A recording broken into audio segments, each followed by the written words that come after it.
we try to do everything we can in our factory. That's part of being modular and having the team in the trade up here. And so what happens is a client will come to us. We have staffed architects and engineers that are licensed to do their plans. We have standard plans, but if there's any kind of customization, we will do that.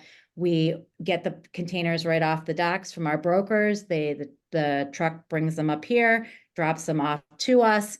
We try to do as much as we can. We can take it from fabrication all the way up to turnkey. We load it back onto the truck. We work with the client for their site prep work, depending on what they need, and especially from a foundation standpoint. And then a local GC would hook up to plumbing and electric. We drive the unit down there, we crane it onto its foundation, we weld it on, and then you should be able to move in the next day. We're trying to make it as easy as possible.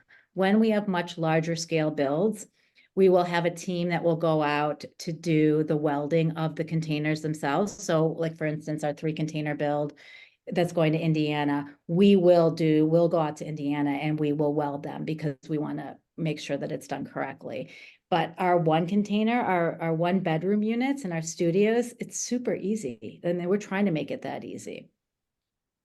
Did that help answer the question? No, absolutely.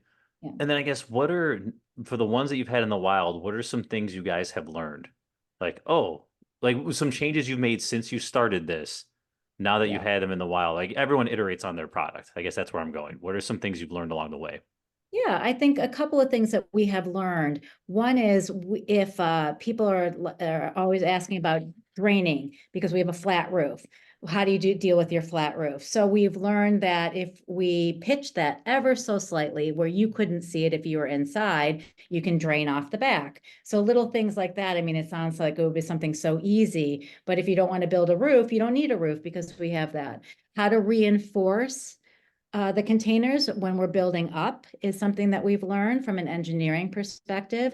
When we deal with snow load, if we're going to bring it out to Tahoe, California, and they want to manage a different snow load, we've had to re-engineer that. So it's this great Corten steel, but it still needs some extra support when we're dealing with some of those things.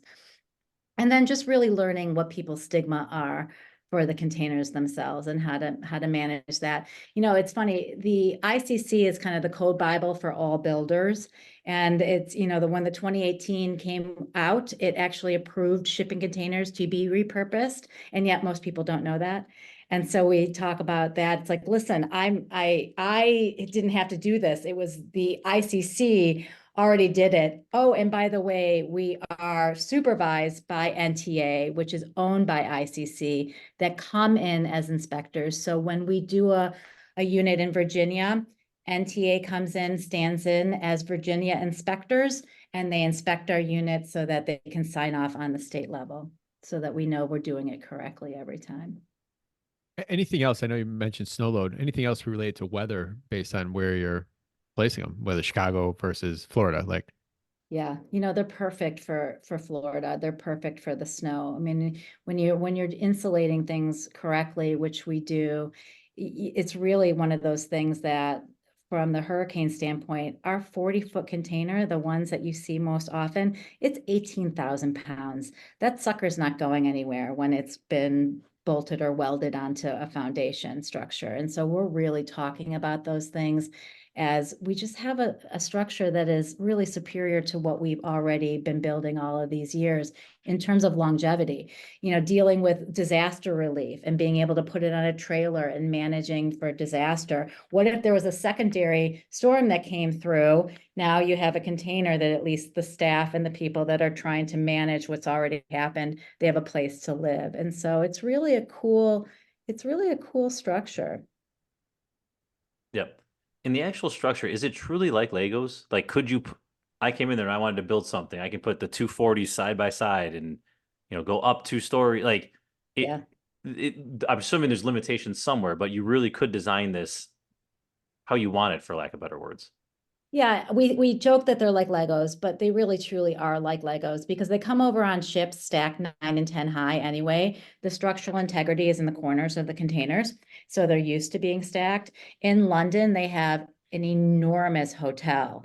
I think it's 8 or 9 stories high, all out of containers.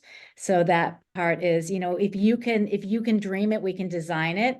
Now, obviously, the engineering goes in. You know, there's people will love the container that is offset and hanging over and having rooftop decks and all of that. All can be done, but you have to make sure you have your structural engineer involved with those pieces.